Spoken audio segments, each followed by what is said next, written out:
Hello, folks. I'm Dan Hollifield, and welcome to Last Man Standing. Sorry about the advert there, but I have been told that I do not plug my own work often enough.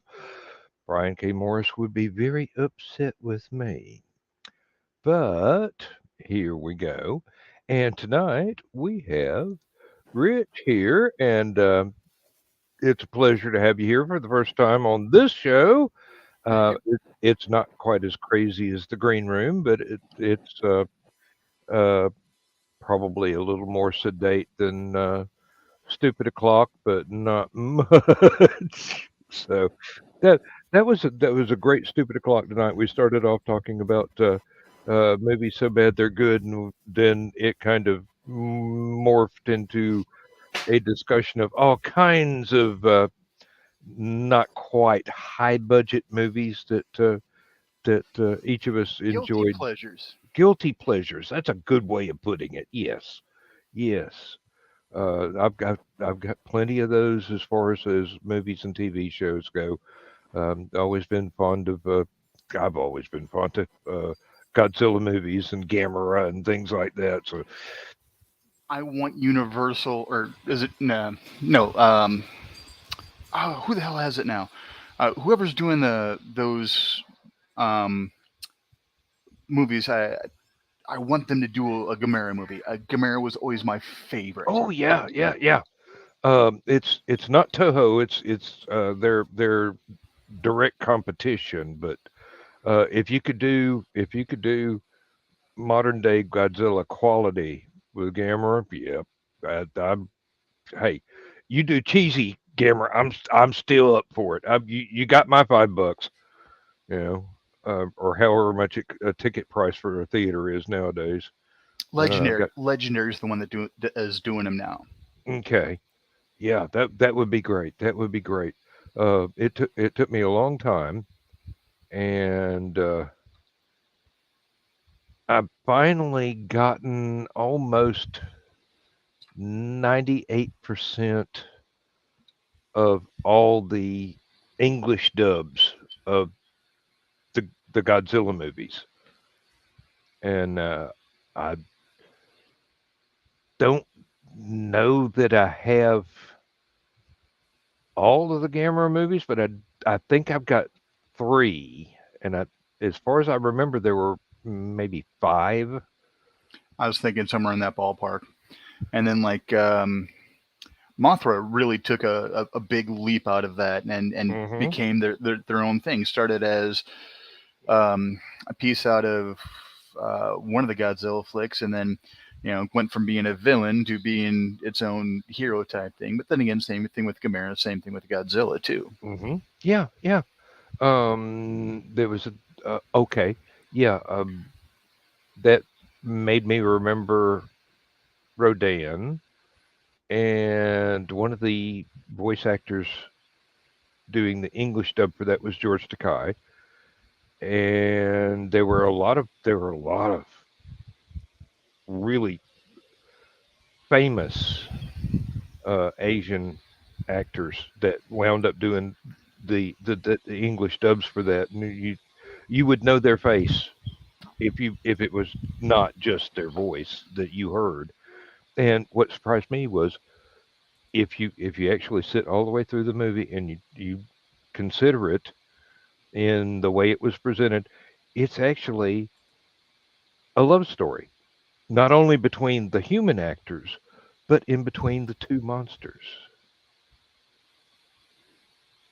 Yeah, which would also explain why they did the um, Godzilla King of the Monsters the way they did, with Godzilla being the king and Mothra being the queen. Hmm. And then the American version going, okay, yeah, Godzilla's this big macho monster who lays eggs, so she got pissed.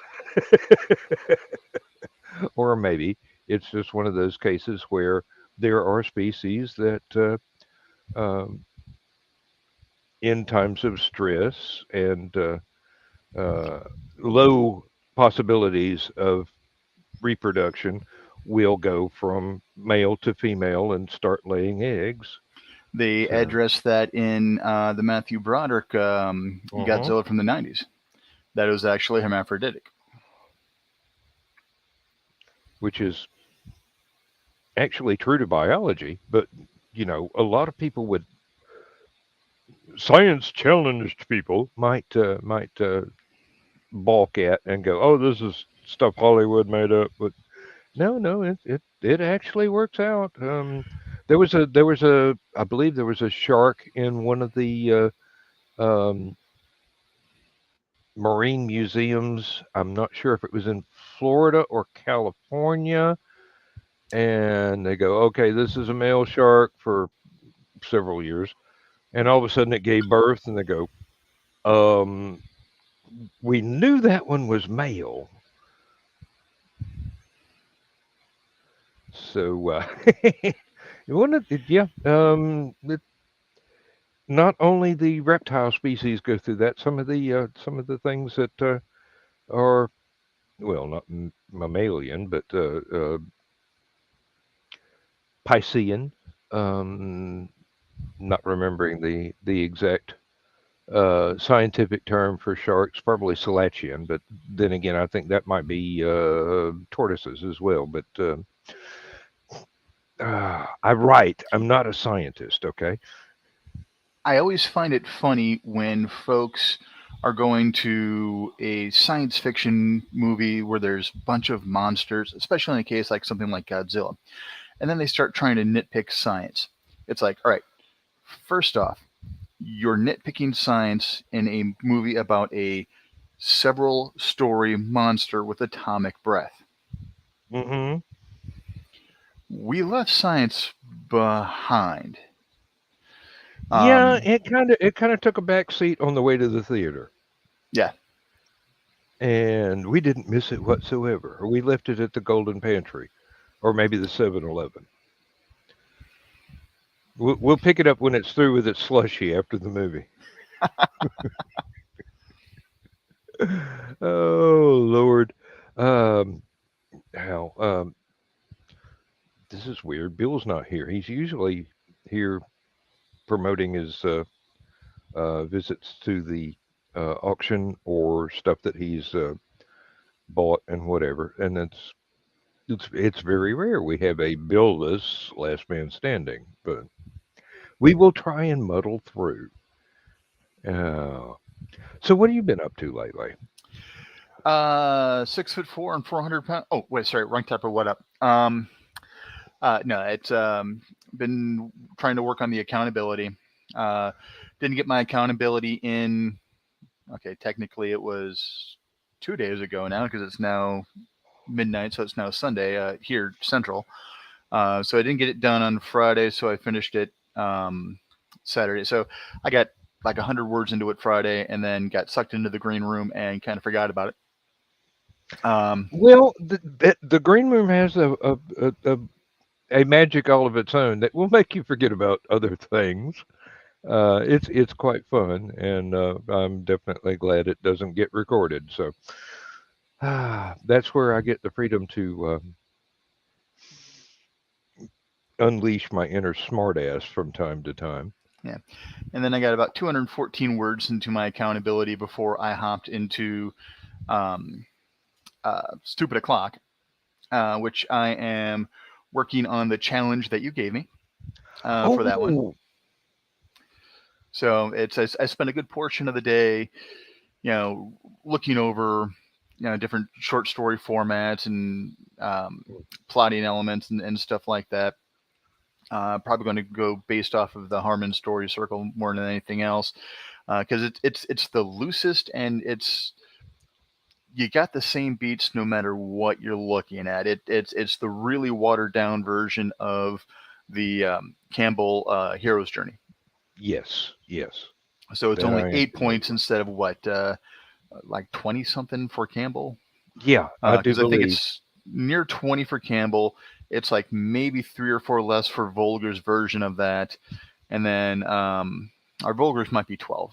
Campbell's might be like 18. Volger's might be 12, and then Harmon's is only 8. Hmm. So I've been looking at stuff like that, a good portion of the day to try to figure out. Um, Also went out and paid attention to submission guidelines, Oh, because if I can't, be good enough to actually, follow directions, why the hell should I expect anyone to go ahead and take me seriously?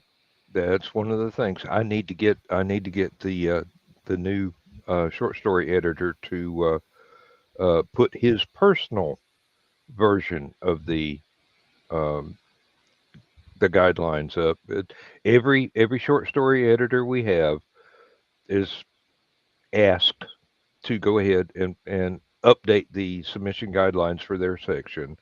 Makes sense. Um, yeah, well, some of them want submitted as this and this type, this font and this size and hey, you go And that's to different exactly what I was markets. looking for, to see if there was any special font requirements or anything like Hmm. that. So Yeah.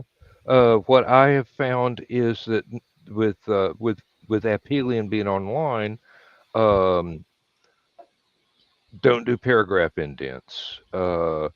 Single space in paragraphs, double space between, and aside from that, uh,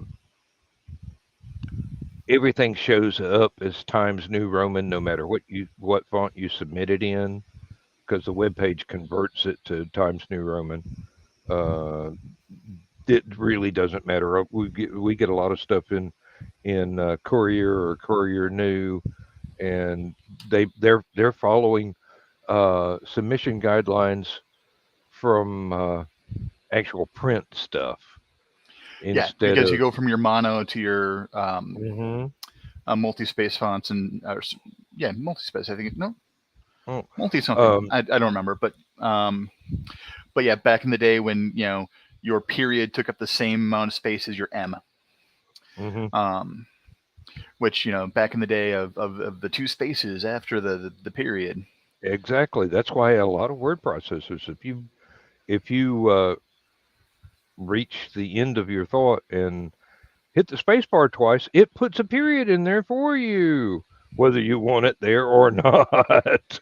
you know, and I'm one of the world's worst of having really, really, really complex sentences and absolutely worshiping the Oxford comma that can go on for days and days, and then having to go back in the edit and go, that ought to be about five sentences instead of one, and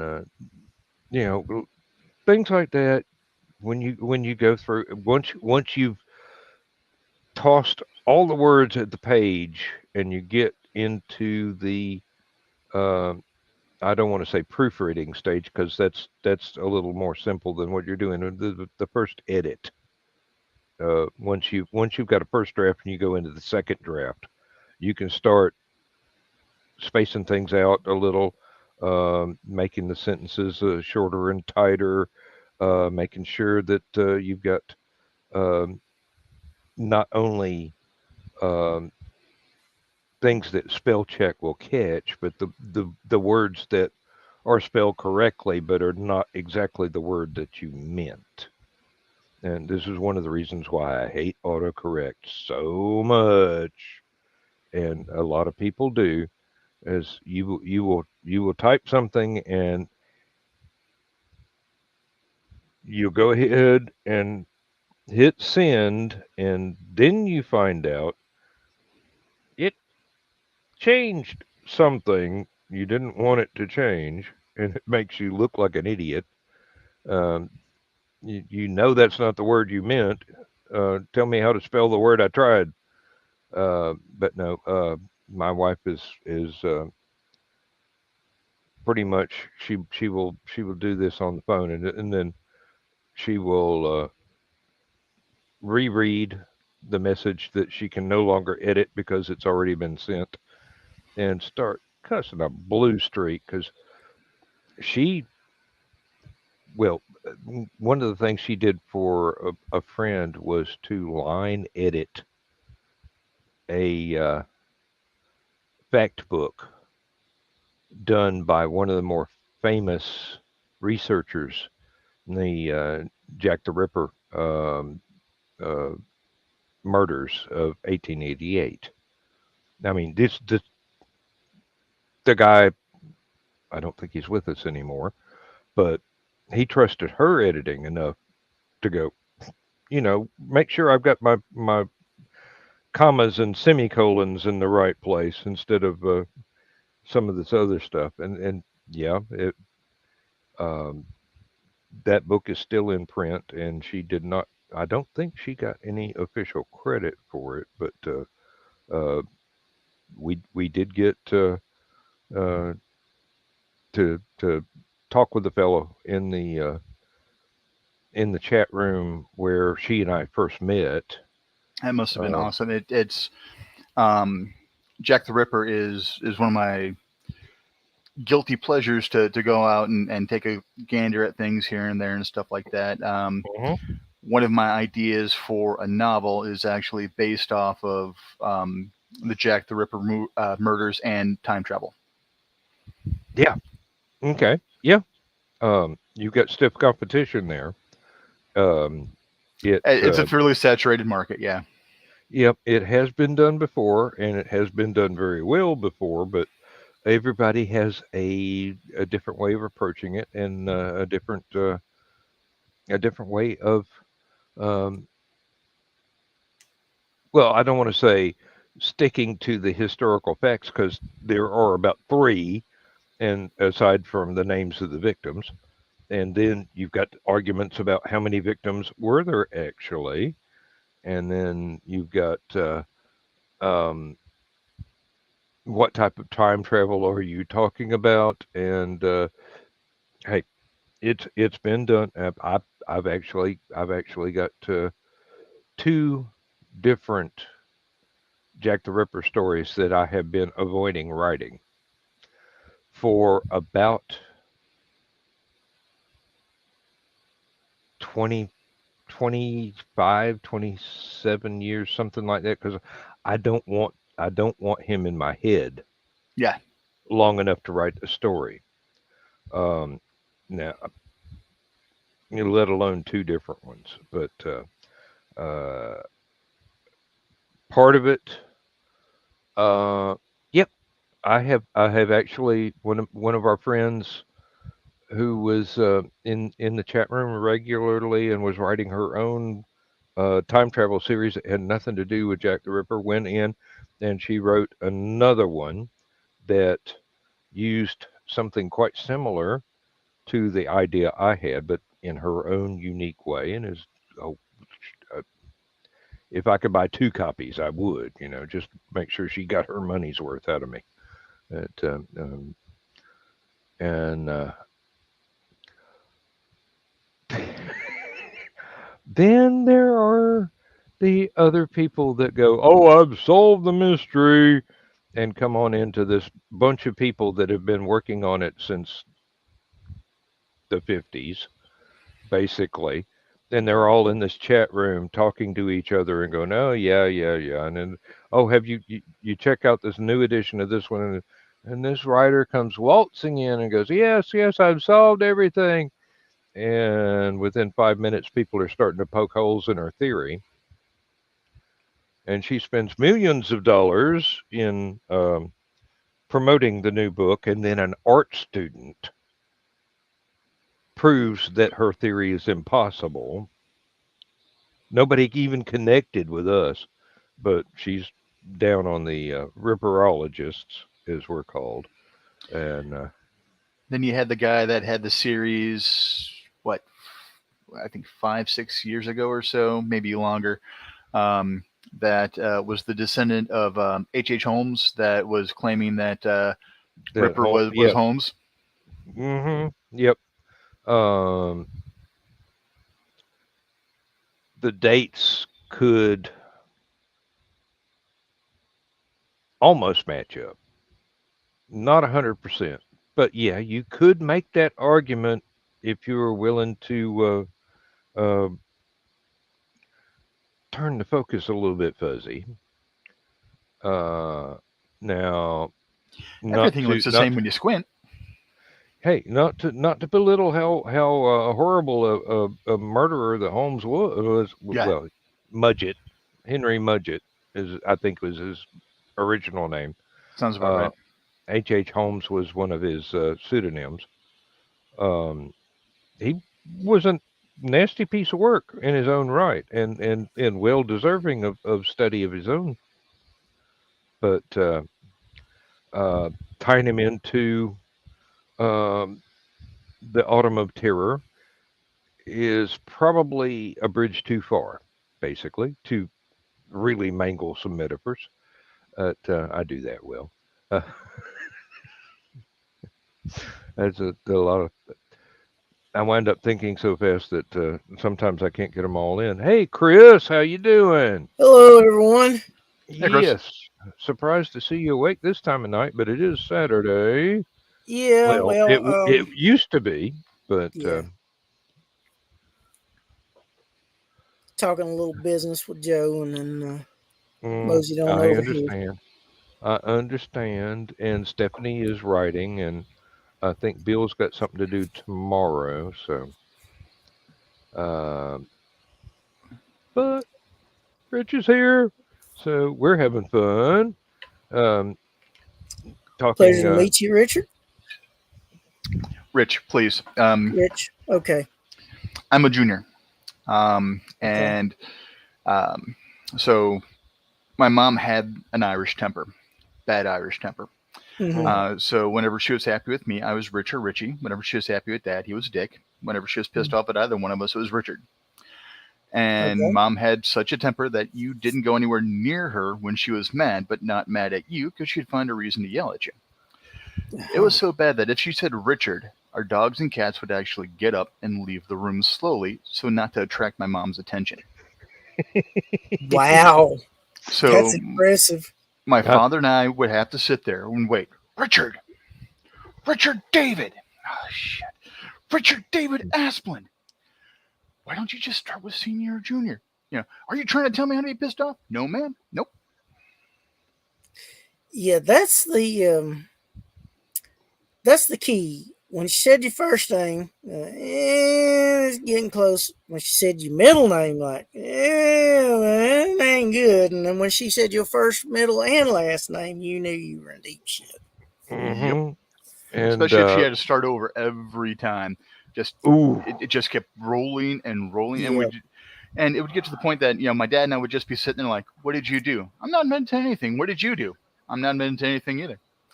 And then whoever was not yelled. So if she yelled, senior, I'd look at dad like sucker and run, and vice versa. Mm-hmm. Um, so yeah, you it, you it, it, it was fun. oh, I'm sure this is a meaning of fun that I have yet to encounter. But yeah, My mom was 5'1", maybe 105 pounds, soaking wet with rocks in her pockets. At my biggest, I'm still 6'4", but at my biggest, I was over 500 pounds. Wow. I was terrified of this woman. I was about to say yes. I've Mothers have that effect. always found that TNT usually comes in smaller packages. Yeah. Mm, Mom appeared to be like a sweet little lady and stuff like that, but the second you pissed her off, oh, it was a Jekyll and Hyde moment. Yep. Um, hmm it'd be funny because my family would just sit back and like, all right, fool's about to cross the line. Fool's about to Mm-hmm. cross. Oh, there it is, and there she goes. Um, my And mom, we're off. my Yep. mom, Which fool crossed the line? my mom wore bitch as a badge of honor. She felt that if someone called her that, it's because she was asserting her rights for something that they didn't like. Yep. And 90% of the time, that was true. One of my mom's favorite things to do. So my mom worked in a grocery store. She was actually working back in the meat room as a meat cutter, but Mm-hmm. occasionally she'd have to be on the floor helping stock groceries on unload day and stuff like that. If I Mm-hmm. stopped up to talk to her about anything, whatever, and her drivers were there, she'd call her drivers over. She's like, "You got to meet my baby. You got to meet my baby." Meanwhile, they're looking low on the ground for a little kid, Mm-hmm. and then hmm they lock on my knees.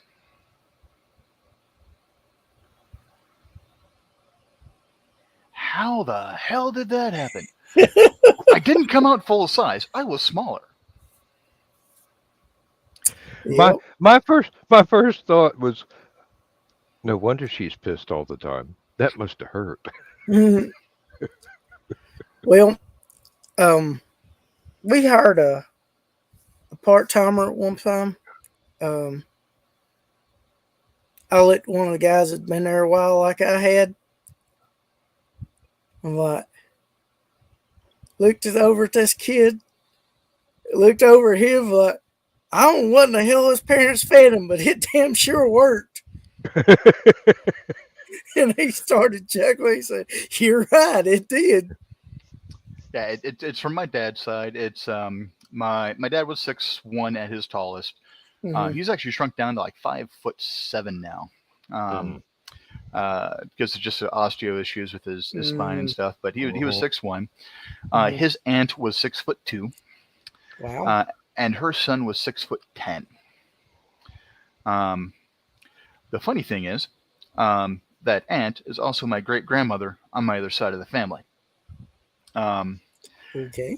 My mom's mom passed on, so my mom's dad married my dad's mom's sister. So one of our favorite, songs in this family is Ray Stevens. I'm my own grandpa. Mhm. I'm my own cousin 4 times removed. There was Well, an accident with a time machine and a contraceptive. interestingly enough, my dad, my aunt, and my uncle went to school with Ray Stevens. Cool. I imagine he was a class clown. Oh, he said he's way crazier back then than he was now. My grandma actually worked as a soda fountain jerk at a pharmacy, and she used to serve up like ice cream floats to them back when they were little or younger. They were probably middle school, high school then, but still. Oh, and I forgot to mention, Dan, Don Henley turned 75 Friday. Oh Lord, I'm catching up. Yeah. I'm Well, only 10 years behind him. I was gonna say technically you're staying at the same rate. yeah. mm, yeah, but one headlight. Um, no, I was thinking. Well, Chris was talking about Ray Stevens. oh, Ray Stevens. Thank you, aphasia. Probably no is probably the blasted Advil for the pain. Um, Ray Stevens was one of the people that pioneered using a recording studio as a musical instrument, Yeah. with all of the overdubs and everything else that he did for his work. That some of the stuff especially the early stuff that he was best known for, when he was doing multiple voices in one song, and basically he paved the way for people like uh, Mike Oldfield that did Tubular Bells as Mm-hmm. a overdub singular performance, Yeah. except when they did a live video of other people helping him out from Mm-hmm. time to time. But you know, using using a studio to that extent back when everything was analog, that not only took guts, but it took talent. You had to understand what the machines were capable of doing, and then you had to stretch the limits of what they were capable of doing. Um, And you also had to have the money to get in the studio. I he don't solved that think it problem. was quite as much until, like I said, the mid 70s. I think that became more of an issue He because of, solved that problem by building a studio in his house.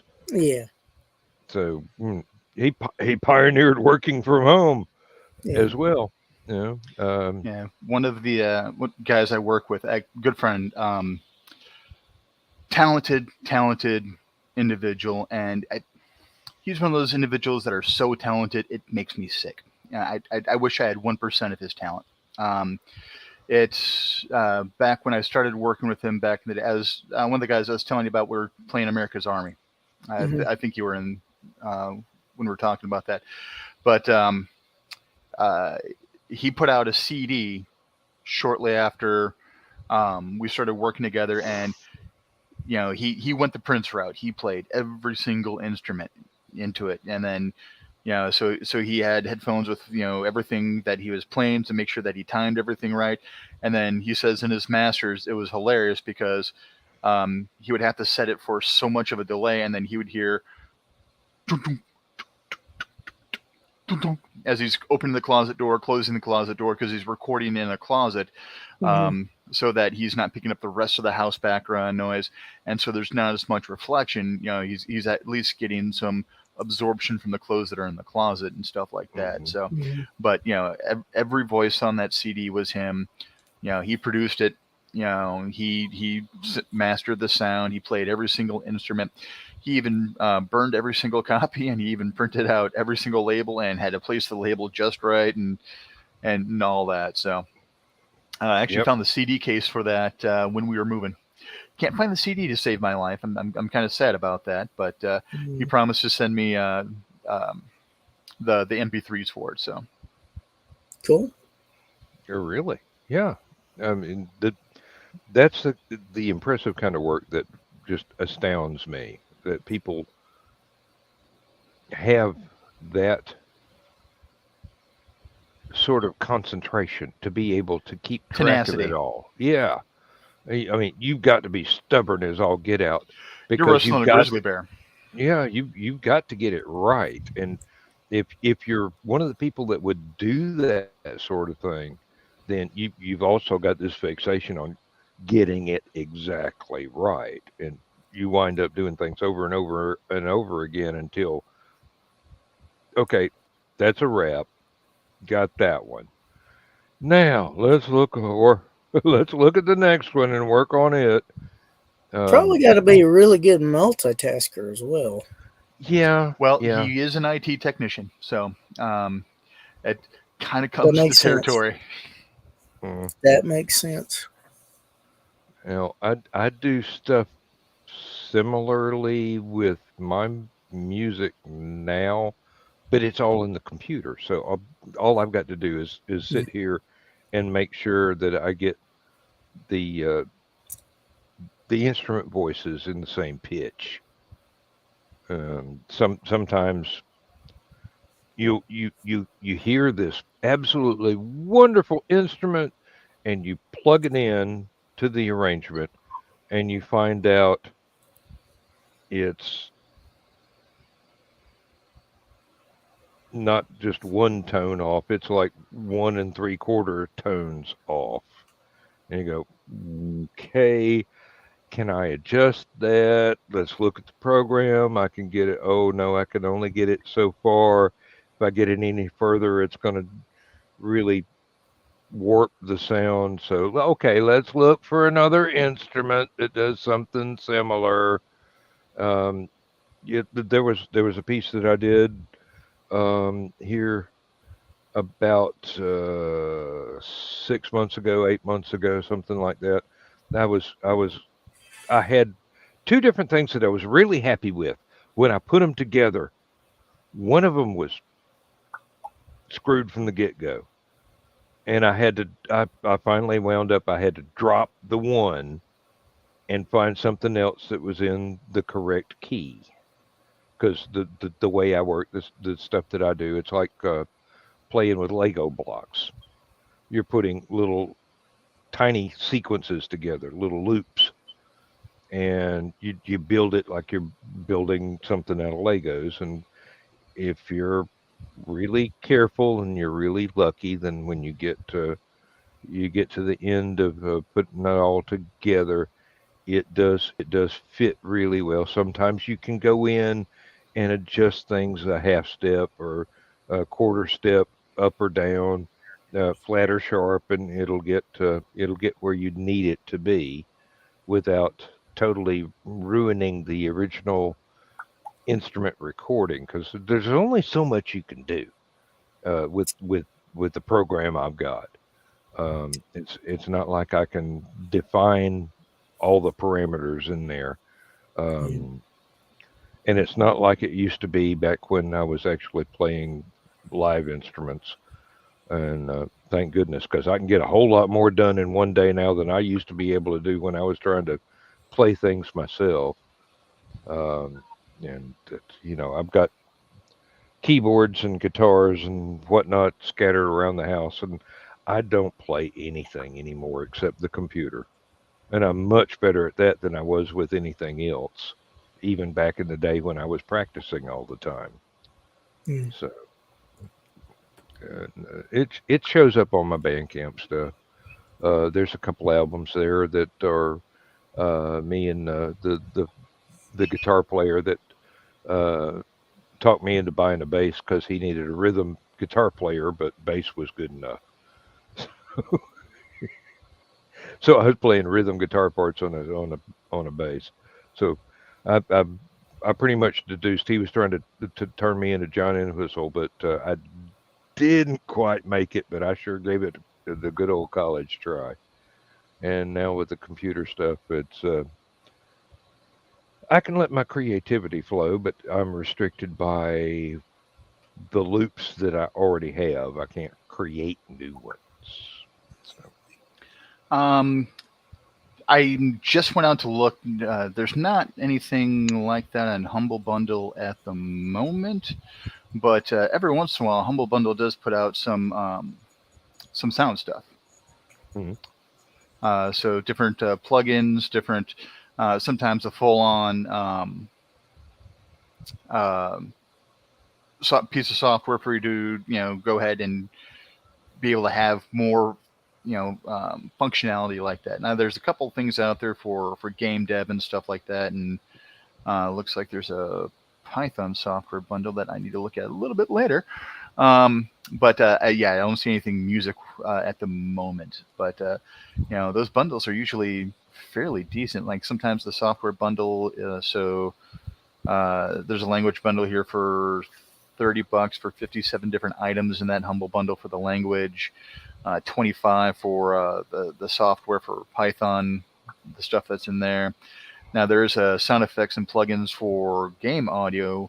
Um, there's $25 for those 18 items. So there's a sound effect library for animals and monsters. Okay, what concept two? Actually, okay, there might be something in here with this. Ambitious, visually distinctive instrument and intuitive and innovative modulation system. Um, but yeah, so I mean, and everything for Humble Bundle, the majority of that goes to some charity or another. Yeah, Where do you yep. find this, Rich? Humblebundle.com. Humble Bundle. Yep. Bundle. Yep. .com. All right. I'll have to And add that to Humble my. as in a penitent man, Yep. bundle as in a bunch of crap just bound together. Yep. .com. and they Cool. they often do other stuff besides A music as lot of well. I games. mean, There's a lot of books games, a lot bundles. of books. Yep, I have bought a couple of bundles of different stuff to explore writers that I otherwise could not afford to read, Mm. and I rarely have been disappointed. Um, and when I'm disappointed, it's this is not in the type of thing that I normally enjoy reading. And if I go ahead and give it a fair chance, I might expand my horizons. But Mm. sometimes I do give it a fair chance, and just that writer and I do not click. So yeah, doesn't mean that there's no aspersion on the writer's ability. It's just I have my interests, and when things fit, that's great, and when they don't fit, I'll give it a chance, and if it still doesn't work, then that's on me. It's not on them. I'm reading Michaela Jade's Warriors series right now, and that is not in my usual wheelhouse. I'm enjoying it. It's very different from what I normally would read, but you know, she's a she's a damn good writer. It's just Mm. not the normal The genre stuff you're book. interested in. Yeah. I mean, I can appreciate it's a style of fantasy that I'm not usually attracted to. Yeah. Uh, No pun but intended. well, yeah. I'd have to go back and edit that remark, but it's live, so screw it. Mhm. No, uh, fantasy for me, yeah. I usually manage to work in rereading Lord of the Rings and Ouroboros Cycle and some classics at least once a year. But other than that, it's like my interest in horror. Uh, I really enjoy H.P. Lovecraft and stuff wrapped into that style. But that's very, very purple prose that a lot of people cannot Mhm. stand. But I got into it early enough to where I get the feel for it and can enjoy that and not worry about that it's technically not the best writing in the world, but I'm actually the reading Lovecraft right now. oh good yes uh, what what you're wading through at the moment. I'm on the, I believe it's the short story Hypnos. It's from the Mm-hmm. one of the complete Lovecraft volumes that was like free on Kindle. Mm-hmm. Um, Cool. so I'm like maybe a 16th of the way through the book because there's like It's a 2,000 big some odd book. pages. Yeah, It's pages. a Yeah, big book. it's Yeah. a chonky boy. Yeah. Mm. uh Hypnos is one of the ones I do believe uh they combined it with Beyond the Wall of Sleep. Black Sabbath did songs based on that, um, which once I made the connection blew my mind. But I'm going, well, yeah, they probably got to read it a whole lot earlier than I did because they're a little bit older than I am. Not much, but a little bit, and that was a nice thing. When you find literary references in a musician's work and you actually get the reference, you're sitting there feeling like Captain America in an Avengers movie. I actually got that reference, yes, and you feel really good. But then you realize how many you missed in other stuff. My wife and kids will make fun of me because I'll be sitting there. I'll be enjoying some type of media. It doesn't matter what it's because those types of Easter eggs you can find all over the place. But all of a Hmm. sudden, I'll be like, I get that reference. I get that reference. And then you're like, wow, it took me 20 years before I consumed the piece of media that reference is actually going to. Hmm. Um, in some of my Spaceport Bar stories, my editor was asking me questions about the literary references I was dropping in, and I'm going, "You write horror? You've never heard of Sheridan LaFano? You've never heard of the King in Yellow or Caramilla or?" I'm going, "Honey, let me enlighten you." I understand he's actually kind of a dick in person, but uh, Yeah, I Charlie try not. Strauss, his laundry file series, love it to death. It combines IT, James Bond, and Lovecraft horror. Yep, I have found that there are occasions when it does not pay to find out too much about the actual personality of some of the writers that I enjoy. I mean, Lovecraft was an incredible racist, but Oh yeah, and it shows up. It really shows up, yeah. and I don't Especially in want the strange case of, I think, Henry Germain, was that it? Dexter Ward. Um, I think it's no. Grab the tablet and look. Give it time to boot up. But I think it was a strange case of something Germain. The one where you find out that his grandfather or great grandfather or whatever it was had married an albino ape, basically. Mm-hmm. Oh yeah, yeah. Yes, you're right. You're right. He had two of them strange case titles. Yes. Um, one of them was Charles Dexter Ward, and the other one was Henry Germain. Yes. Um, And then finally, actually sitting down and reading Herbert West Reanimator. mm-hmm.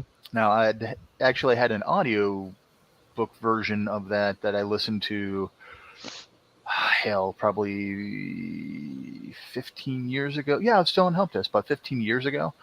Um, that it just doesn't click the same. His audiobooks, or sorry, not his, because I mean, you know, he's long gone. The audiobooks based on his writings don't seem to have the same weight, the same gravitas as actually Mm-hmm. reading it for some reason.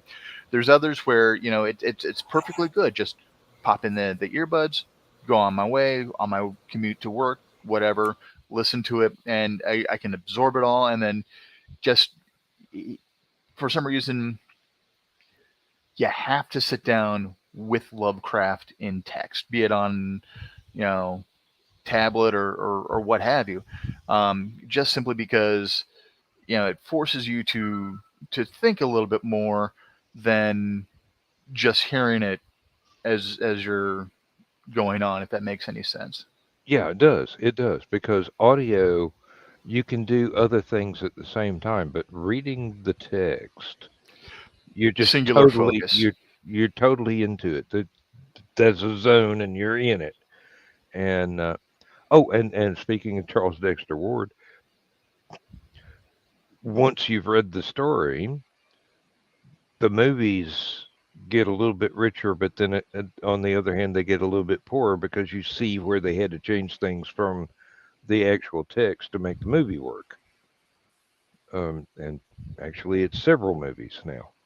Um, if you like horror movies, they're good fun. If you don't like horror movies,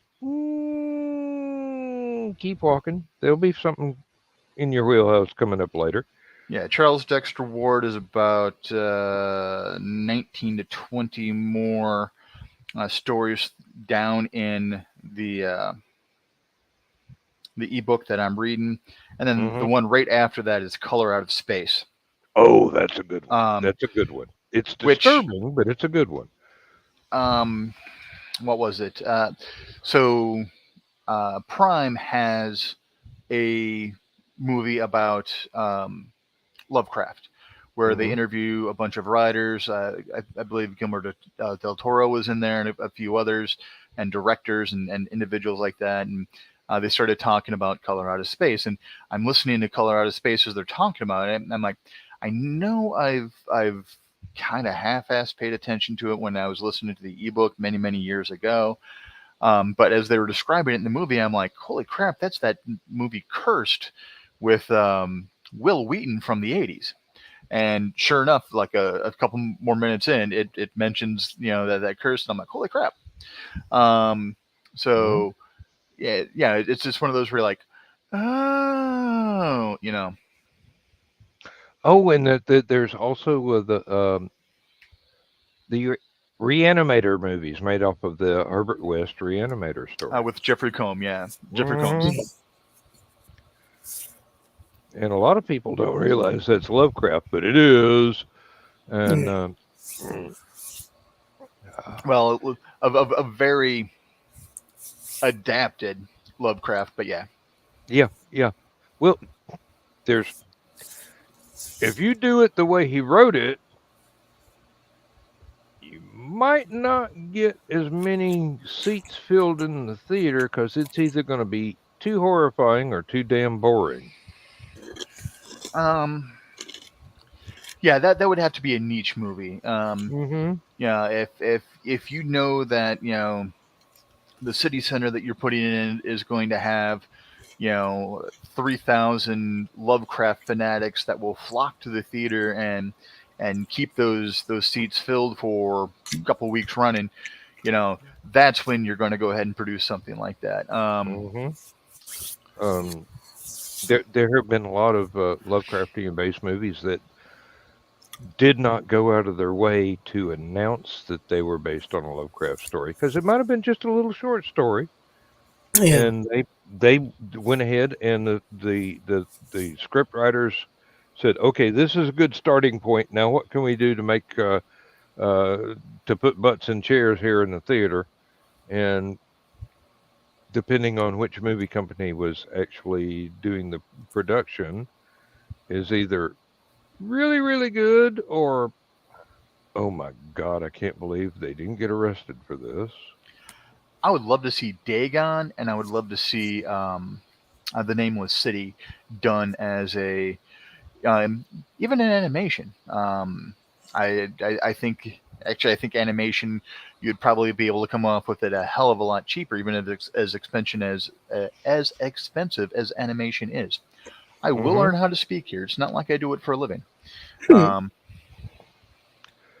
Now, I would love to see um, Shadow Out of Time done well, because that is one spooky story. I mean, it telegraphs the ending. Yes, it does, especially if it's not your first time you've read it.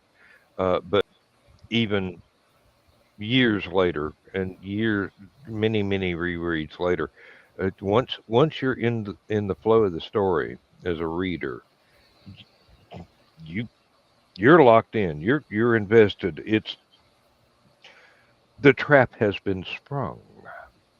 okay, my apologies. It was facts concerning the late Arthur Germain and his family. Ah, Hmm. Um, but I would also love to see um, the Cats of Ulthar. That would just mm-hmm, be a real good one. And I want to see the Terrible Old Man. mm-hmm. I would love to see the Terrible Old Man with Ian McKellen as the old man. Ooh, Hmm. that would be impressive. Yeah. Were he still alive, I think Christopher Lee would be a better choice, but unfortunately, he's no longer with us. Mm-hmm. Well, there's still the fantasy football league sort of casting that you can do for all kinds of movies where it doesn't matter if the actor or actress has shuffled off this mortal coil. The ones that are perfect for it, for the part, in your opinion, are Yeah. perfectly valid, whether they're ethereal or physical. Um, When I One of finish my hitting this, I favorite. might jump ahead to Shadow Out of Time, because that's the second to last story in here. Mhm. hey, there was actually a movie made for Dunwich Horror with I believe it was Dean Stockwell. It's an old movie, Dunwich but Horror is done a lot. Um, yeah, yeah. um, and I love all the Lovecraftian ties that the most recent Aquaman movie had, Mhm. which I believe they actually had a copy of the Dunwich Horror sitting on the father's table as the movie's starting. Hmm. Yeah, I enjoyed Aquaman. I thought it was a good movie. I like it myself, and I'm looking forward to the sequel, but I wish there wasn't so much controversy around all the other stuff in the background with the Hmm. private lives of the cast. So Yeah, um, it's I just agree. I try and separate the performances from the artists. I try and separate the writers from the work. Sometimes that's necessary, sometimes it isn't, but um, you can find out entirely too much about somebody. I was Um, actually in Dollar Tree earlier today, and I saw a movie with her in it. But it also had, I think, Harrison Ford and oh, I can't think of it, but there's another highly polished, highly acclaimed actor, and I'm like, wow, this is Saving not Graces. just for Dollar Tree. Yeah, Uh, really. Paranoia? Do what? Is it Paranoia? Nah, it just I always think looks it like that. was. Actually, I Because think it was. it's got Ford, it's got Hurd, it's got Gary Oldman, it's got Richard Yeah, Gary Oldman. Dreyfuss. Oh Uh, Lord, that's an all-star cast. one of Yeah, the Hemsworth brothers. yeah, Liam from Hunger Games. Mm. I'll be right back. Yeah, I was like, man, this is in Dollar Tree. And I'm like, how come this film didn't get more press? Yeah, that's David Morse. Yes. He's always a great supporting actor. Yeah. Holy crap! Why do I not remember this movie? And it's a I don't 2013 remember flick. hearing anything about it.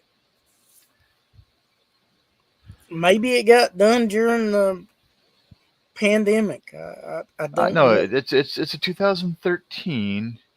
Entry-level employee at a powerful corporation finds himself occupying a corner office, but at a dangerous price. He must spy on his boss's old mentor to secure him a multi-billion-dollar advantage. Hmm. Like I said, I couldn't believe it. I'm just like, wow. All for $1.25. Yeah, too bad it wasn't Blu-ray. That's what I love finding. There's good Blu-rays. But I was amazed. I'm like, so where are you from, Rich? I'm from Northwest Indiana. I'm from an area where people go, "Oh, you're from Chicago." No, no, not quite. If you've ever Hammond or heard of, Gary? I'm from a couple towns just south of Gary, Crown Point. That's Okay. actually where I'm back at for the moment. But um, for the past few years, I've been living out towards LaPorte County by Michigan City, Okay. basically halfway between Chicago and South Bend. And then we're trying to get back out that way so that we can keep our youngest in the same school system they've always been in. So, Yeah. Um, I know a little bit about the area, not a whole lot, because I've always been fascinated by maps, and of course, I remember seeing Gary and Hammond on the maps because usually they'll cover the bigger cities and they'll leave the Hammond is smaller where I ones went to off. college. Where I went to college. Crown Point, we have the jail that um, John Dillinger carved the soap into a gun and escaped from. Hmm. Well, Um, I think Ronald Reagan did something at our courthouse. I think Cassius Clay got married out here. Um, uh, okay, back when he was Cassius Clay, Muhammad mhm. Ali. Yeah, Um, I know who you're talking about. but we're an interesting little area. We're the seat of the county. Well, I noticed that most big cities have two types of people: those that are proud of it and love it, and those who'd rather not associate with it. Um, And there's usually some that are both. It just depends on what subject you're referring to about the city. yeah, Mm. just what stupid thing that the city has done this time? It's like I have no idea who these people are. But I'm close enough to Chicago. That's where I work. Yeah. Well, when I actually have to go in the office. Um, Well, I can relate to that. I mean, Athens is proud of REM, the B-52s, Love Tractor, and several other bands from that era pylon. But it's also well known for the tree that owns itself, which sounds silly, but it's actually a very sweet story. But and the tree that owns itself happens to be at the top of a hill that is the last original cobblestone street in about 10 or 20 counties radius. I mean, this street goes way back to pretty much the founding of the city yeah, back when Georgia was still a colony. yeah, Uh, but then, I can walk around and I go, oh, yeah, that's the church that REM was practicing in. Oh, yeah. I went to that nightclub before it burned down. That's where I first heard the B-52s and, you know, stuff like that. Um, and then other people go, football. It's all about football. And I'm going, not for me. Athens is referred to as the classic city. It Mm. is home to the University of Georgia, which they have 1785 plastered because that's when it was given its charter as one of the first original land grant colleges in this area. We now call the And United States. Oliver Hardy of Laurel and Hardy graduated from University of Georgia. Deborah Norville graduated from the University of Georgia. Ryan Seacrest attended the University of Georgia. Let's see. Uh, Do you remember tennis star Stefan Edberg from Sweden? Sports is not my thing, but Well, the he, name he sounds attended familiar. Georgia back when Hmm. Georgia was a tennis powerhouse. I don't know if they still are, but at one time um, they were very Writer strong. John Writer John Ringo was at University of Georgia not very long after I ran out of money and had to go to work in a factory. Um, I Um, I enjoyed his a couple of his books that were in the Monster Hunters International series. mhm. uh, John is a very very good writer. There there's a Larry guilty Correa. Yep. there's a oh yeah there's a guilty pleasure of one set of books that he wrote that people go, oh no, John Ringo, don't, you went too far. But You're it's one of probably those talking things about the where Ghost Mike Harmon series. I'm not sure. I have not indulged, but it is quite famous in Finnish circles. Um, and I have heard the stories, and John is actually just the most fascinating storyteller live. I mean, you go to a con where he's at, and you can find him by looking for this large circle of people where he's just sitting there holding court, basically.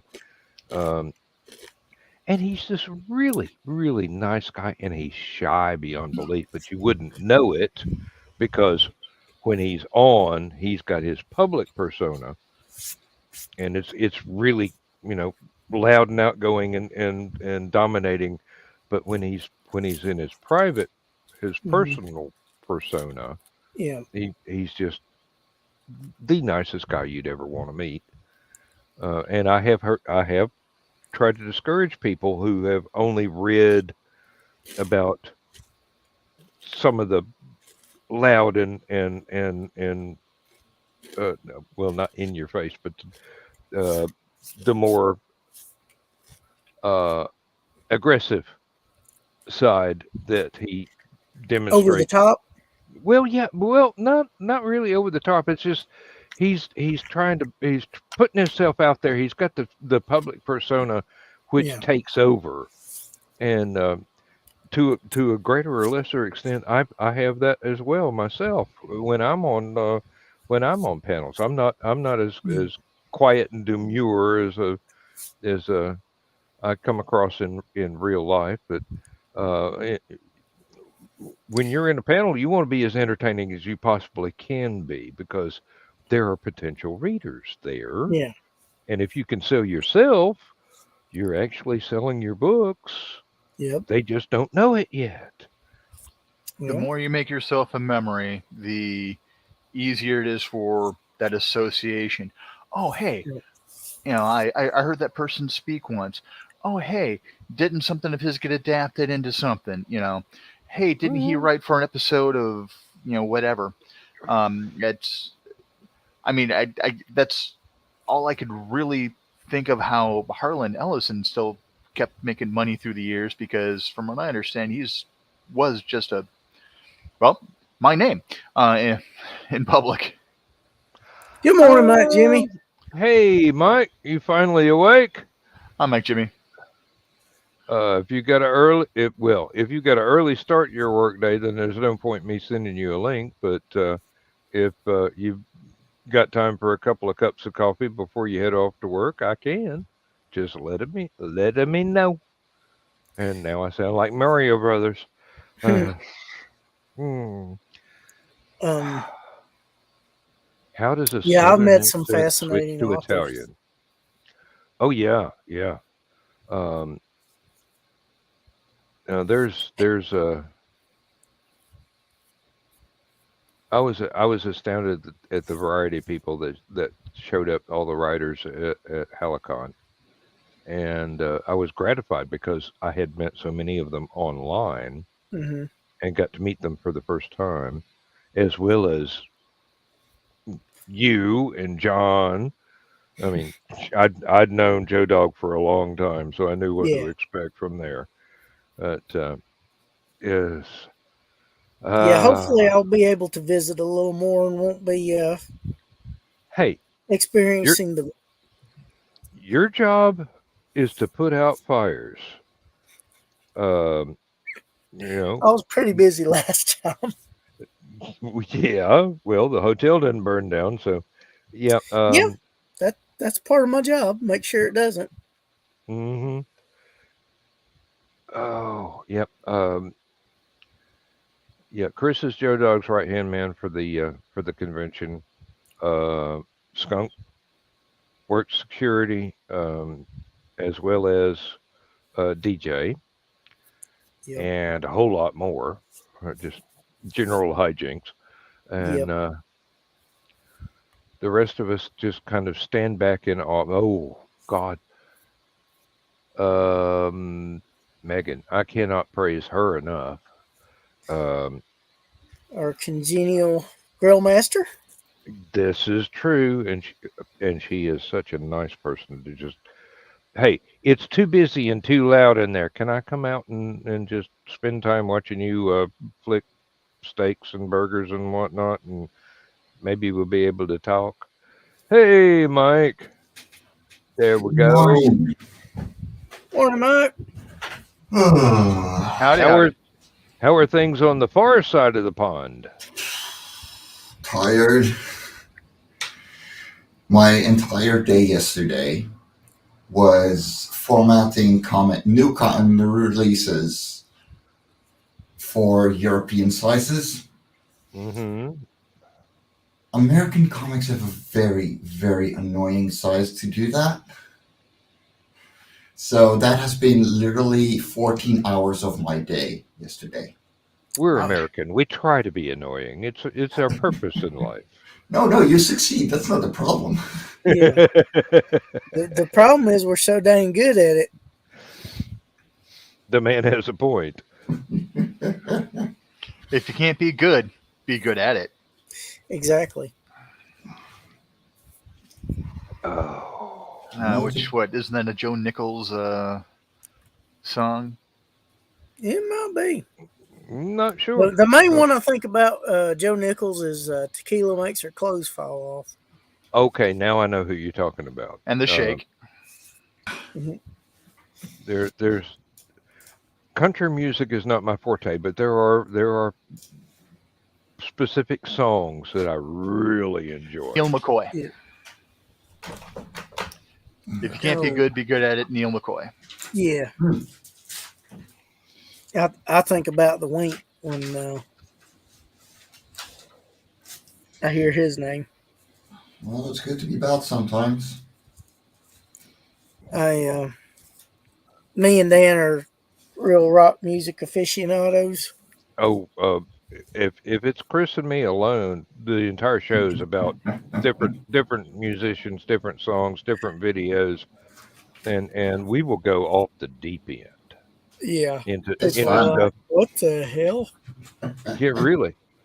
One of us will say something the other one has never heard of before, and then we'll look it up and hey, yep, that you're right. That's a good one. Mark that one up for future exploration. Yeah. Um, which it's really weird. I live in the South and I don't like country music that much. Not Exceptions that odd. validate the rule. Yay. I like what I like, and Yeah. I like some country music. The problem is if I hear too much of it in a row, I get depressed because a lot of it is depressing to me. Mm. you got to remember, I grew up during a time when most of it was, if it wasn't bluegrass, it was Dead Mother songs. Ah, yeah. Yeah. Dead Um, Now, mother or leaving lover or cheating lover or yeah. hmm there Yep. was an actual Broken down Atlanta truck. radio station that had a segment called Lying, Loving, or Leaving. And You when you do called to realize request a song, you had to tell which one you were. you do realize that as soon as the era of self-driving vehicles comes in, there's going to be a country music song about some guy whose truck left him. Yep. There already is. There definitely already is. I Well, don't know the name of it, got it. but I'm sure somebody's got it copyrighted. Oh Lord, yeah. Probably somebody from Crosby, Stills, Nash and Young. They got everything else copyrighted. Not I think I necessarily. think I think it's David no, It's probably some songwriter from Nashville that's expecting to retire on that. I don't know. I do believe it's David Crosby, the heavy set one. Um, Yeah. he's got almost every concept for any possible song copyrighted. So wow. you write a song, you think it's brand new, he hits you for a copyright violation because he thought of it first back in the '60s. It's like, And how be do you like, oh, copyright hell no, chord I beg project? to differ. How do you Yeah. copyright chord progressions? Um, Yeah. and well, it goes back to the same thing. If you're a writer and you're working on a story, there are only like 7 possible plots you can use. Everything else is just a variation, and you go, that's rather limiting. How can I change up on that? And that's where the magic comes in. You Yeah. change up, You have to and make compelling characters and an interesting enough story to keep. hmm That's right. Throw enough stuff in the stew and it starts looking real good and smelling real good. Yeah. hmm and then you edit so that it fine tunes everything to where you've got your vision, but you got it in your direction, and Yeah. you got everything. All the check boxes have been marked. So there you go. It's yours, and somebody will come out 10 years later and go, "Didn't Robert Heinlein write that, or didn't Ray Bradbury write that?" And you go, "Well, I hope so. I only steal from the best." Yep. Well, I know some author friends of mine will say this was inspired by Heinlein or this was inspired by something. Uh-huh. And Oh, when an author is trying to truly pay tribute to them without totally ripping them off, it's one of the mhm. highest forms of praise you can give an author. Yeah. There Well, is no really such thing as an original idea. There's an original twist on an existing idea. Yeah. mm, yeah. The fantasy novel I'm working on right now. It was inspired by a meme on Facebook that I ran across, and somebody go, "Hey, this photograph is this, this, and this. Somebody write this story. I want to read it." And I go, "Challenge accepted. Hmm. You don't know what you've unleashed. Here I go. I'm putting my twist on it, and hopefully my twist is going to be exciting enough to where people will go, okay, that's worth whatever the publisher charges for the ebook. $3, $5. It doesn't matter. Um, I thought about what I forgot to mention in Stupid O'Clock earlier. We were talking about Kung Fu Hustle. oh yes, yes. Have you seen the meme with the landlady, or the one I'm talking about, where these Mhm. people that were going to cause all a bunch of ruckus and all that, and then she steps into the picture, and then they're like backing down and like, I'm not going to do a damn thing. Yeah. This bitch be crazy. Uh, yeah. Um, you, you go through the early part of the movie, and she demonstrates some rather impressive skills without actually indicating that she's got more skills. Hmm. And then it comes to the showdown part where she's responding to the bad guys, Mhm. and then you find out, oh, this is more than impressive skills. This is some, and it all ties into it being a comedy to start with, which I didn't know when I first started watching it. I thought it was a serious kung fu movie with Hey, some decent wire work and stuff like that. And then about 15 minutes in, I go, okay, this is supposed to be funny, and it's succeeding. I remember the first time I watched it. I missed the very beginning of it, Hmm. but I'm watching it and I'm just like, this is terrible and cheesy, but it's so I can't I can't not watch it, and I just kept watching it further along. I'm like, wow, this turned out to be a pretty enjoyable movie. Hmm. And terrible and cheesy was the point. And if you miss the setup, then yeah, you've got to figure that out part way through on your own. Um, Now I have sat and gone through some other stuff that it was dubbed, so I didn't have to read subtitles to understand what was going on. And yes, yes, when you translate um, Chinese or Japanese movies into an English dub, you lose some of the intent of the script writer, the producer, the Yeah. actors, but you can get the essence, the core of it, if they've done it right. Otherwise, it might as well be overdubbing a Godzilla movie into Mhm. something with dialogue from Married with Children. Yep. And now that I've um, said that, I'm sure somebody's done it. Probably. Kung Fu Um, Hustle 2 is in the works. Oh, well, good, good. now there was another movie I thought of when you were talking. Um, do you remember Kung Pao Legend of the Fist? Oh yes. That's the one I was just trying to think of. Oh dear God, Oh with yes. the woodchuck chucks or guinea pig chucks or something like that. I still remember the scene.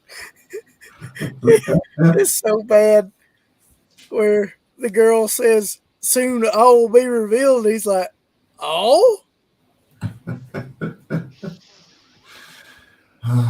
One of my favorites is Hmm. Kung Fury as well, Which where they one? got Kung Fury. It's for Okay. free on YouTube. It's one of those, fan indie movies. Mhm.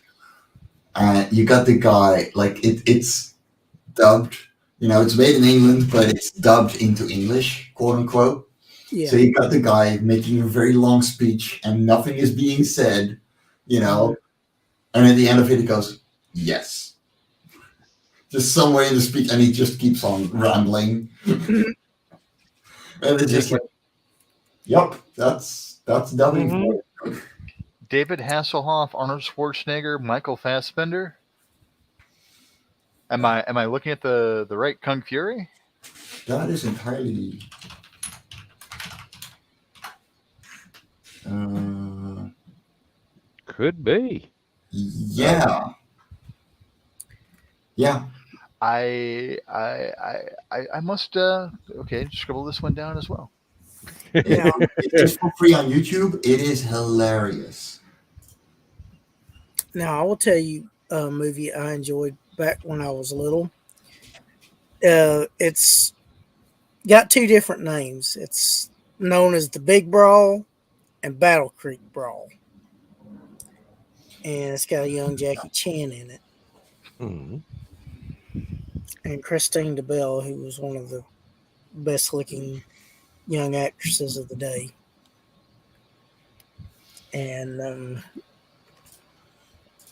there's this big battle that there's prize money, and I think it's set in like 30s and all, and it was surprisingly good.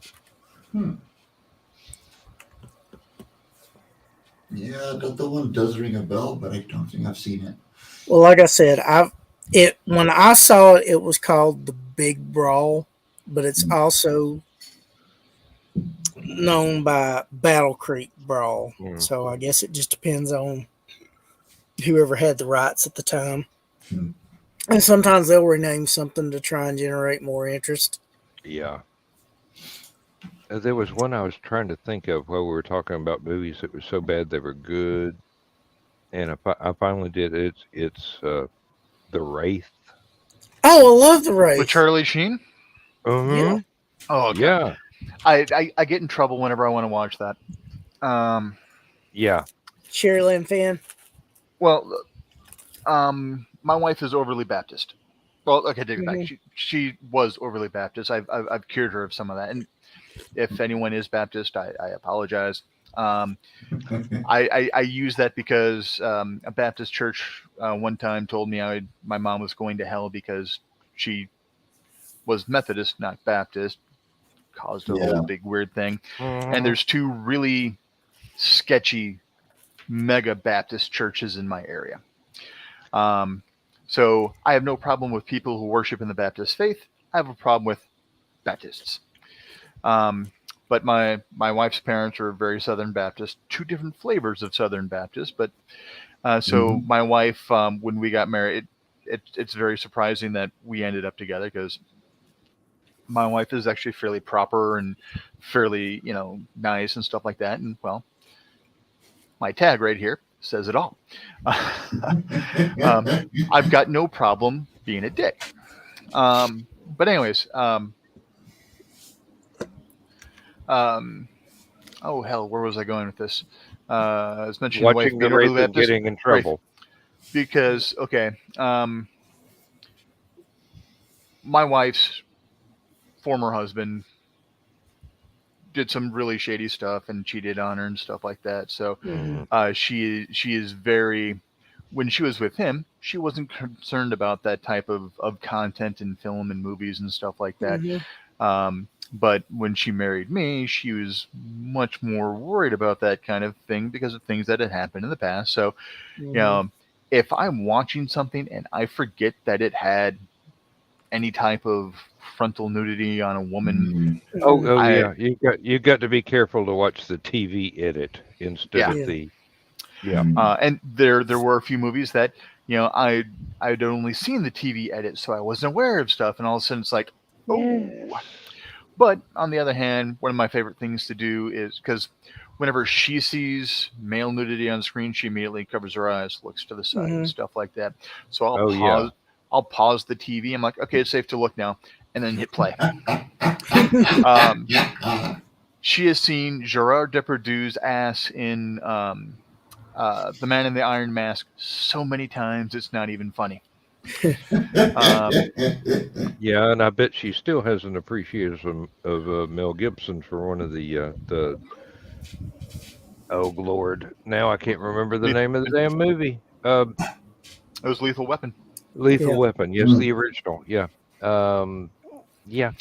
My It's about oldest Arnold sister and the wore out a Terminator. VHS tape on that exact spot. Mhm. You one you actually would want to watch in your wife's company with the TV edit is probably Sheena of the Jungle. Yep. God, I Tanya haven't seen that Roberts. one in ages. Mm-hmm. And then The I actually saw that in the theater and did not see the non-TV edit version. But then I played it on, I don't know if it was a DVD or a VHS, and it was definitely not the TV edit version. I'm going, I I was bet somebody wore out some pause buttons on this one. yeah. I was watching Beastmaster. Oh yeah. I love Beastmaster, very very much so. One of my favorite movies when I was a little kid, and my wife loves tigers. It's her favorite animal in the entire world. Mine's a polar bear, so I always mock saying polar bears are so much better. We need to flatten the Siberian tiger refuge and freeze it over for the polar bears and stuff like that because the polar bears are losing their eyes. She gets so mad at me. But anyways, so I had Beastmaster on, but I also wasn't paying attention to exactly what was going on the screen. It's one of those that you play it, you're doing other stuff around the house because you've seen it so many times as a kid. It's just, oh, hey, this scene's coming up. You run back in, you watch that scene, you go back to fixing stuff in the house. Yeah, I forgot all about, or, either that or I'd seen edits that did not have the bathing scene, and I'm like, hell. I am afraid to watch Conan the Barbarian in front of her. I remember those scenes in Conan. Oh yeah. I enjoyed them very much as a young, maturing Young and young impressionable man. lad. And they even had scenes like that in the comic that was produced by Marvel that had. I could have swore there was nudity in it and stuff like that because I'm just like. As I was walking home from the drugstore after buying the comic book for it. That was a little shocking for me. I heard that excuse me. There was one they did for the origin of Galactus that I bought the thing. I'm flipping through, just reading every panel, and then get to one panel, and I go, how the hell did they get away with putting this out? And I mean, for a Marvel comic, hey, and then I would not be a bit. With She-Hulk, which was so much gratuitous, clothed, very scantily clothed, but and I'm just like, this is for, all right, As a European, I am laughing my ass off. Oh yeah. Look, literally, I was talking to John Celestri because he wants to put out Blood Wind Angel through me in Europe as well. And I was going like, hey, this is the kind of thing we're doing for, because there is a lot of, non-sexual nudity in that comic. Mm-hmm. So, we don't care take out the swearing, and it will be a 13 plus book. Rather than the 17 plus that you're putting out there in America, which makes sense there. Yeah. And I just grabbed the comic from behind me, and I took a picture of the back cover, like, okay, this is what I'm gonna be doing for these comics as well. And I flipped it around, made another picture, I go, yeah, see, there's complete nudity right on the cover here, and this is sold at a bookstore, like straight up, kid level shelf. We do not care. Yeah, but the thing about the just U.S. take out is the cussing and everything's all right. Exactly. Yeah, it's marvelous how different cultures have different requirements and find totally different things to be the U.S. is so taboo. pressed about sexuality. Yeah, but you can put in all the cussing and killing you want. You just can't show a titty. Yeah, pretty much. Yeah. Yeah, PG-13 movies, you can show a titty, you can't touch a titty. And you can have one F-bomb. Mm-hmm. And so, go ahead. I heard that Conan the Destroyer was heavily edited because originally it was going to be rated R. And not because of the violence.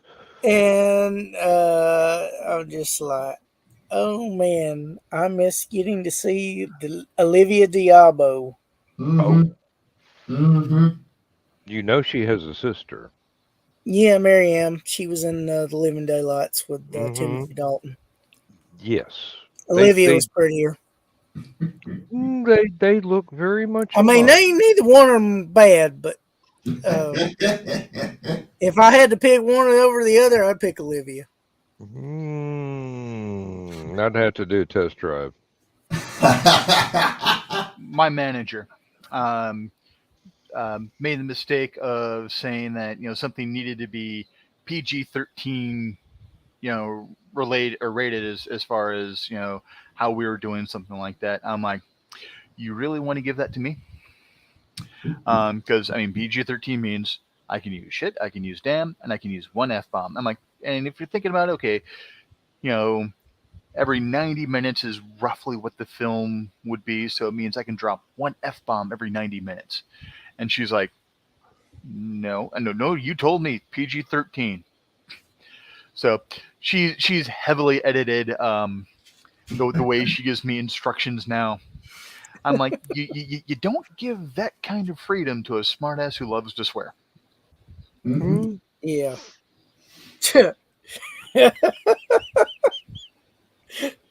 That would describe you and me pretty well, wouldn't it, Dan? Yeah, although you've seen me in the green room. Actually, I haven't, but I've heard. Yeah, no, exactly. Like I'm asleep when the green room goes live.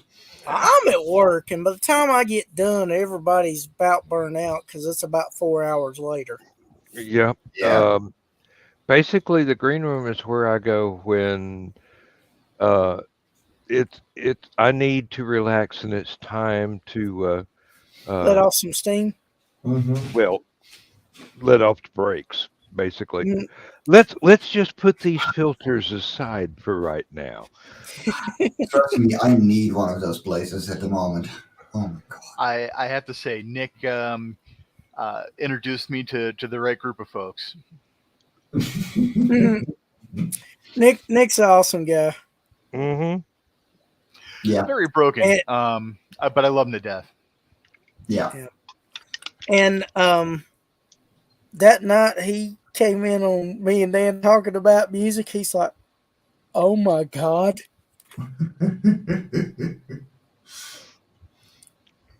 I don't even remember which music we were talking about, but if we shocked Nick.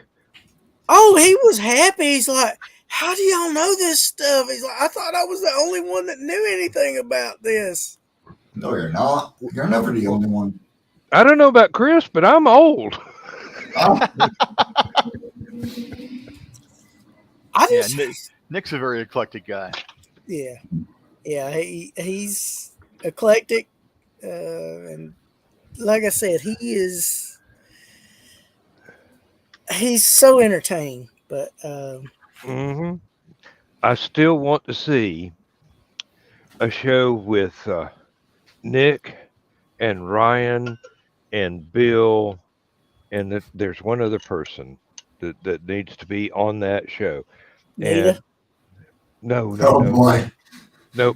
The premise of the show is who's going to get the first word in edgewise. Bill, Oh, Nick can probably give Bill a run for his money. Nick does give Bill a run for his money.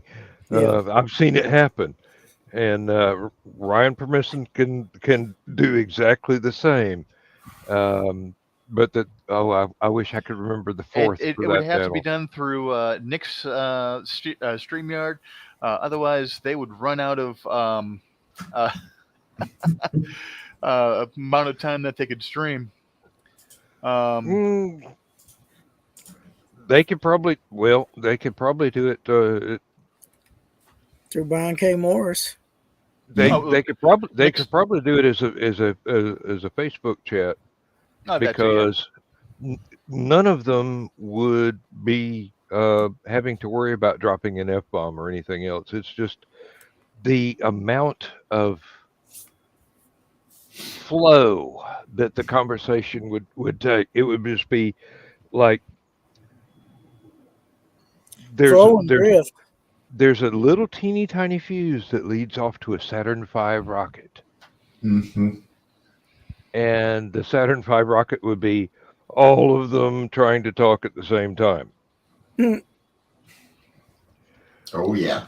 yeah. Trying to dismount with the conversation with Nick right after fencing.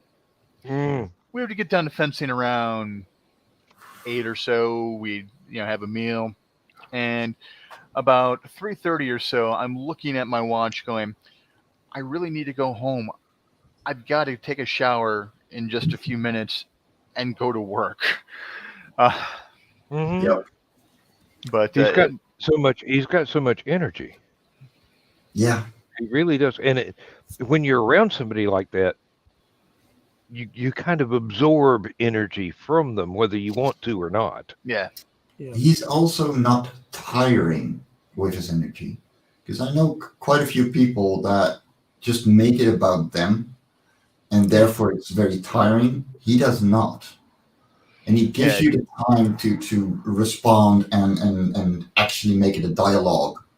gives you a lot of back and forth, and gives you a lot of things that make you pause and just go, huh, and think Yeah. for a little bit too. And I mean, it's a very expanding conversation, even if it's about something piddly Yeah.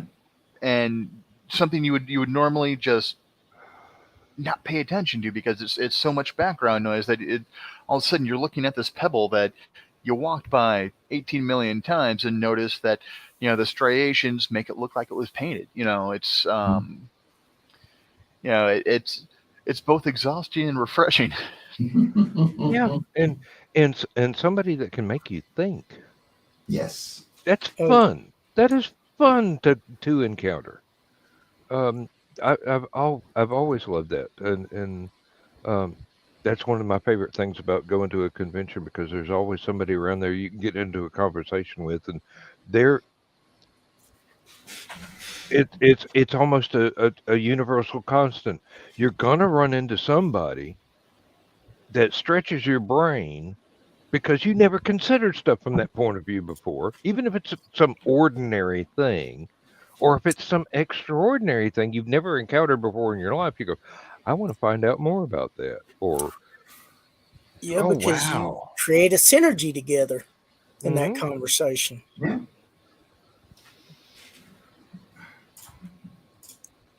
I will be right back, guys.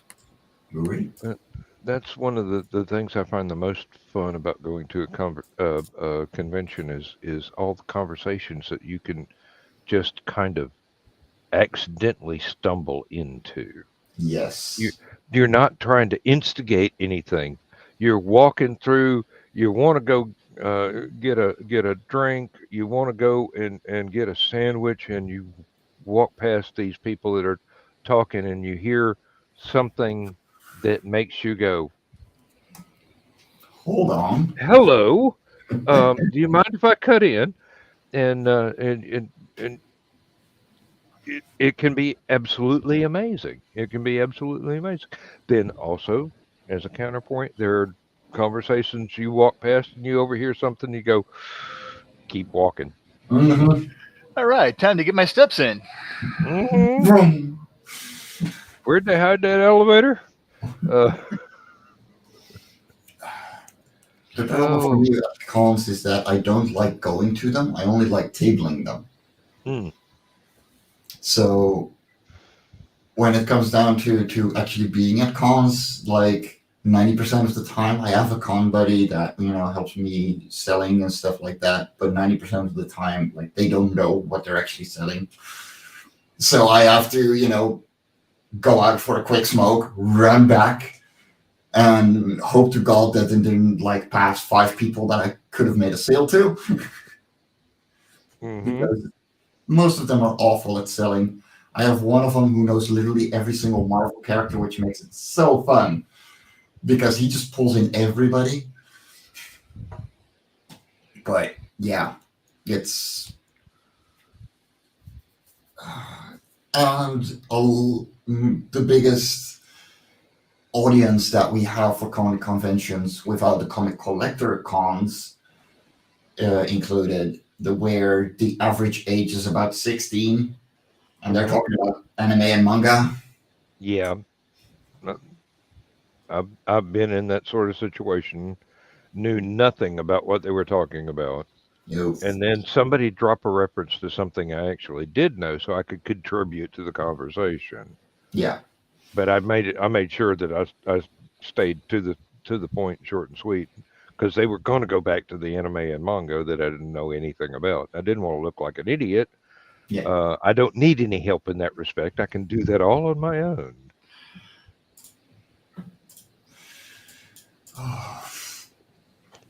Oh my God, I don't have much to do today. But I do understand your point because I have a fear of crowds, so Mm. I can't go to huge conventions. I can go to small conventions or medium size, and I consider medium size to be 1,000, maybe 2,000 people. Once Yeah. it gets past that, it's like Christmas Eve shopping at Walmart, Mm-hmm. and I'm going, why didn't I bring a machine gun? I don't own a machine gun. Should I buy a machine gun? Have they got one here? Yeah, there's a local regional con that we had here for a little bit called Arcticon. I loved going to that one because not a whole lot of people. Sadly, the guy that put it on passed on. Um, he, uh, someone else has been able to get the rights to do the con from his family, as long as it's not called the same thing that it was, and as long as his name's not attached to it in any way, shape, and or form. This way, if Hmm. they do anything weird, it's not tarnishing Ben's His Yeah. name. reputation, Yeah. yes. And a Um, legacy. and it's called Region Con. And the mascot that they chose for it is a rat. I'm good And with that. there are people that are complaining about it, like, well, no, people think that rats are dirty and stuff like that. I'm like, you forget, we call ourselves Region Rats. It's a con for the region. We actually call the area the region, just because people think we're Chicago. No, we're Northwest Indiana. We're the region. Mm. You're Gary. No, we're the region. So Mm. I'm like, region rat. That's a perfect name because you're gonna get. It's not like you're trying to attract someone from San Diego to come out to attend Region Yeah. Con. You're going for people who are actually from the region. Hmm. But the only other con besides that Arcticon that I have experience with was Gen Con. I I've heard enjoyed of it when it that. was in Wisconsin because it was only a couple blocks over from the safe house. I love the safe house. One of my favorite bars in the world.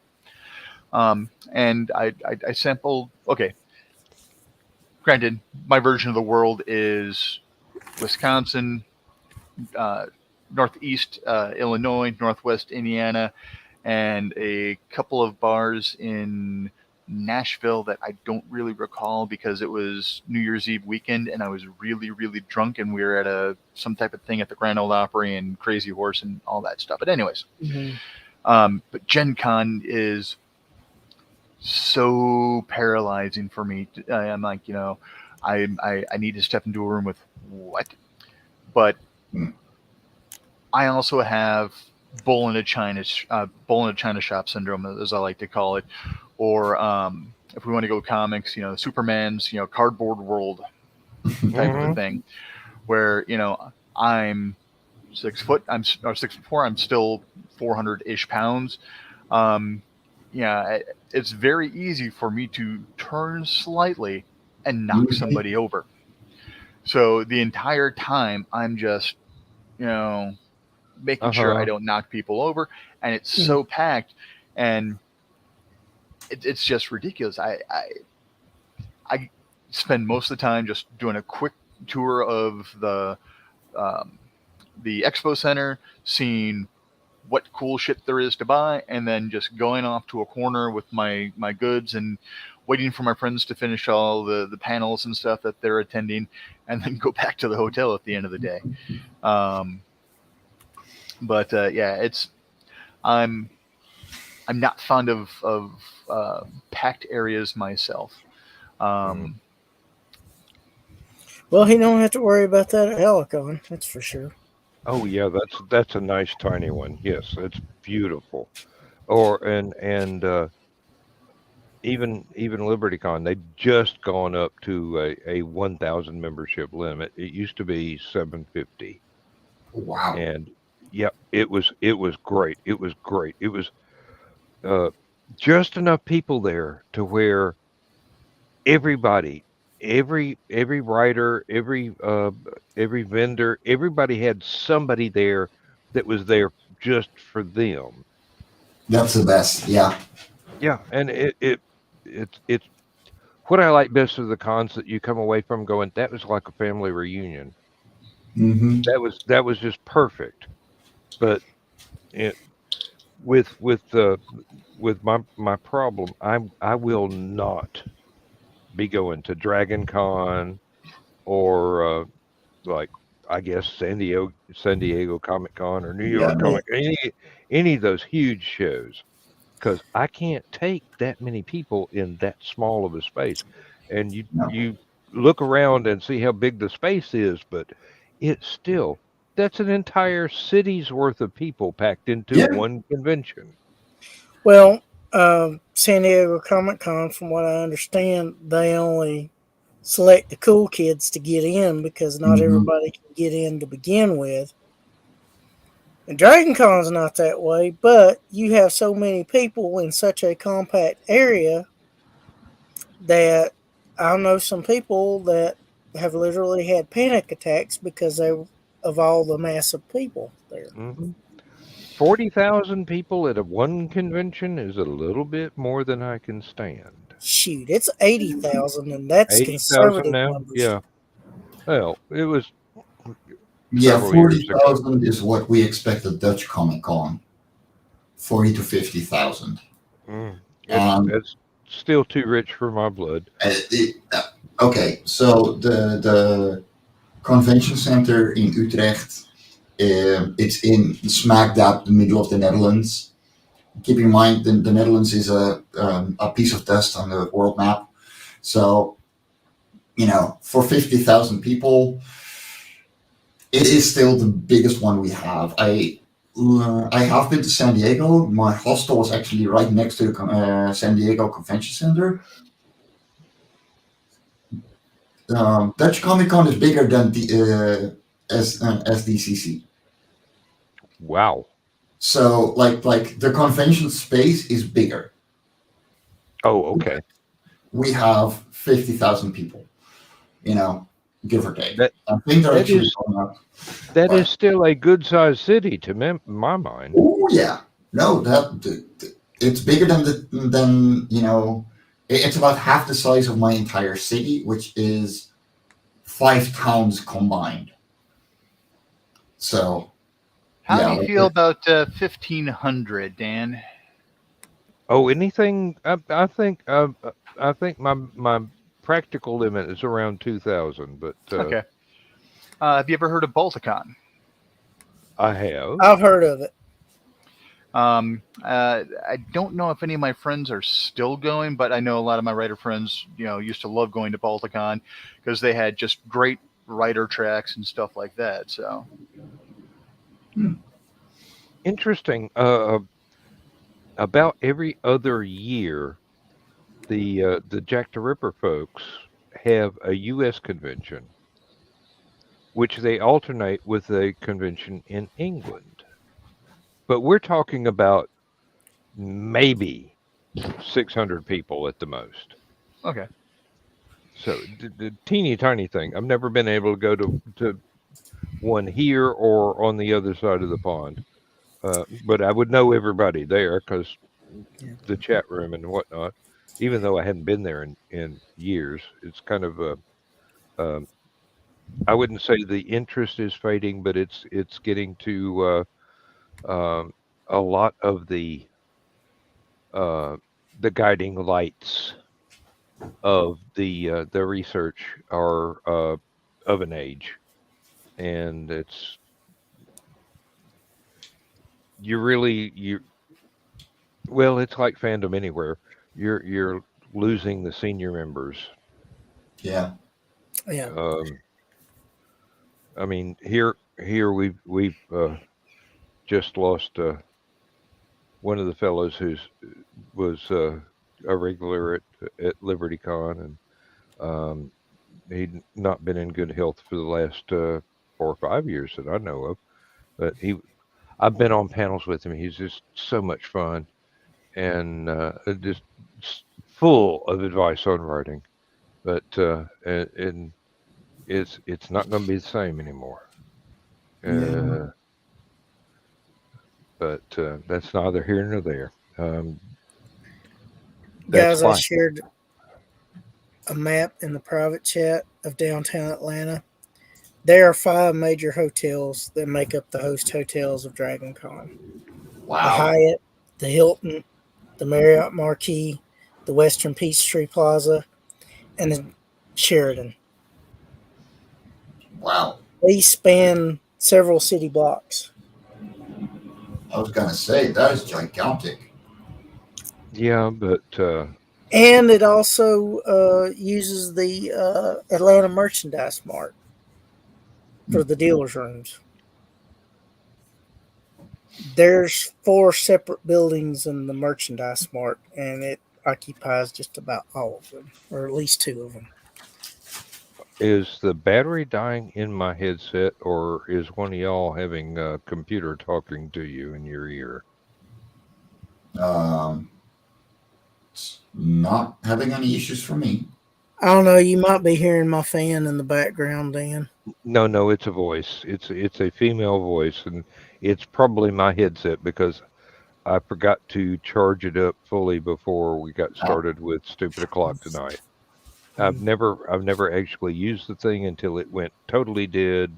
So I don't know what the warning alerts are for. You about to be quiet, dude. Um, well, you might be hearing voices, or it's just too late. But or the thing is actually dead. I don't know, but that's a new one. mm, no, it's the voices in my head have different characteristics. Let me. This is definitely a computer. This is not any of my characters talking to me at the Yeah. moment. Ah, Um, good. I'm very familiar with their voices. I gave them to them. This, So this isn't one of the usual suspects, in other words. no. But yeah, Dragon Con is massive. In Yeah. fact, um, it's usually as big as a World Con when the World Con's not held in the United States. Well, about the only way I'll ever show up at a Dragon Con is if a miracle happens and somebody makes something huge out of one of my stories or one of my books. Yeah. Um, if Well, Steven Spielberg buys the rights and makes a movie, I might wind up having to go to Dragon Con, but Well, other Yeah. than other than that, I don't think that's ever going to happen. the one thing about Dragon Con is it's held Labor Day weekend. Oh So yeah, if you're in the South, mm, it's hot in August, start of September, yeah. and it's going to be humid. hmm And there's a very good chance you're going to have a thunderstorm before it's all said and done. Mm, Well, inside the when you hotel. Yeah. outside the hotel, the funny thing is when that happens, everybody that's walking along the streets comes inside the hotels, and the atriums of the hotels that are normally got a little bit of breathing room, mm-hmm. they are packed. Well, Yeah. the last time I was there in 2018, there was a big old thunderstorm. This guy was dressed up as Thor, looked back behind us. This is after everybody had been walking for a little bit. There was a crack of thunder and lightning, and he said, "Sorry about the weather, guys." Not my fault. All right, folks, Uh, we've been at it for a little over 2 hours now, and um, I'd love to go on all night, but I can't. I So can't either. But Rich, it was great meeting you and getting to talk to you in person. Yeah. Right, Jimmy, a pleasure as always. And Dan, yeah, Thanks for I having me. It know. was You great. put up with me, Rich. you're fun to put up with. Anytime you want to come back, we will send you a link, and if you decide to become a regular, we'll put you on the regular list for both shows. But I mean that all that means is you'll get to see what kind of crazy shit we get up with when we're not online. So, all right, let me scroll down here to the outro, and I will tell the bedtime story, and all of us can. Go our own ways. Yes, that's a good way of putting whatever it is we do when we're not here. Go good, And guys. oh yeah, If and, you read the and bedtime story, you'll know what I'm talking about. oh, and Nick Tuckert is mentioned in the bedtime story. So, without further ado, thank you very much for being here. You've made my evening much better, and I hope that all the folks that watch us in the replay in the future get just as much enjoyment out of it as I have gotten tonight. And we will see you. It's the headphones. It's saying, charge me. And I'm going, you got my credit card number. Okay. We Until next shall time, guys. see y'all on the flip side. Stay awesome, guys. Take a light, y'all. Transmission overload. System will shut down.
System will shut down. System will shut down. System will shut down.